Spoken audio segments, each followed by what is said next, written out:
কবর বলতে বুঝায় মানুষ আমরা মনে করি আশেপাশে, বাড়ির আশেপাশে 3.5 হাত গর্ত করে যেখানে লাশ রাখা হয় সেখানে মনে করি কবর। নারে বাজান না, কবর বলতে বুঝায় মানুষের মৃত্যুর পর থেকে শুরু করে কিয়ামত পর্যন্ত জগৎটাকে বলা হয় কবরের জগৎ। সুতরাং বাবারা আমার, আমরা যারা আগুনে পুড়ে মারা যায়, যারা পানিতে ডুবে মারা যায়, যারা হাঙ্গর কুমিরে খেয়ে ফেলে, তাদের কবর কোথায়? ইয়া দ্বারা মুসলমান শুনে নেন, আমার আল্লাহ তোমাকে বানাইতে সময় লাগবে না, হুকুম দিলে হয়ে যাবা। সুতরাং মৃত্যুর পর থেকে শুরু করে কিয়ামত পর্যন্ত জগৎটাকে বলা হয় কবর। এই কবরে যেদিন শোয়া দিবে, 1 নম্বরে আসবে একজন ফেরেশতা, তার নাম হলো নোমান ফেরেশতা। মুসলমান শুনে নেন, আমরা জানি কবরে শোয়ানো পরমান কান্নেকির আসবে। এই ভাইরা আমার, মান কান্নেকির আসার আগে নোমান ফেরেশতা আসবে, কবরে ঢুকে যাবে। সব মুসলমান ডাকতে বলবে, ভাই ওঠো, তোমার ভিতরে রূহটা দেয়া হলো। আজরাইল আলাইহিস সালাম রূহটা বাইর করেছে, আমার আল্লাহ তোমাকে জানটা দিয়েছিল, এটা কবজ করেছে।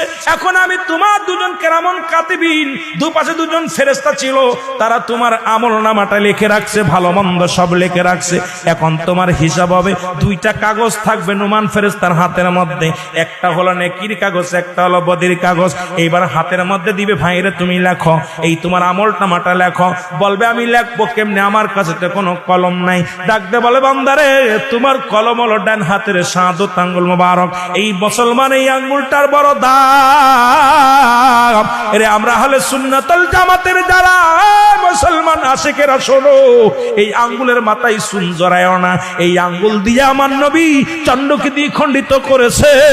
এই আঙ্গুলের বড় দাম। এই কবরের ভিতরে তোমার আমলনামাটা তোমার এই আঙ্গুল দিয়া লেখা লাগবে। বাবার এই আঙ্গুলটার মর্যাদা তোমরা রক্ষা করবা। জোরে জোরে চিল্লায় বলো ঠিক কিনা। এবার ফেরেশতা ডাকতে, নোমান ফেরেশতা ডাকতে বলবে, এ বান্দা, এই ডান হাতের শাহাদাত আঙ্গুল মোবারক হলো তোমার কলম। বান্দা বলবে, আমি কলম পাইলাম, কালি তো নাই।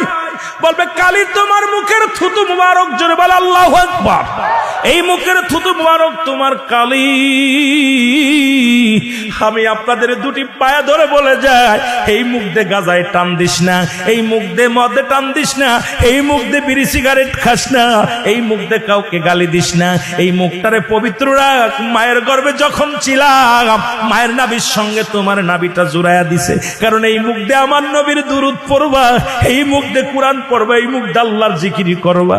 এই মুখটা দিয়া কেমনে তুমি গাজার মধ্যে টান দাও, এই মুখটা দিয়ে কেমনে বিড়ির মধ্যে টান দাও, এই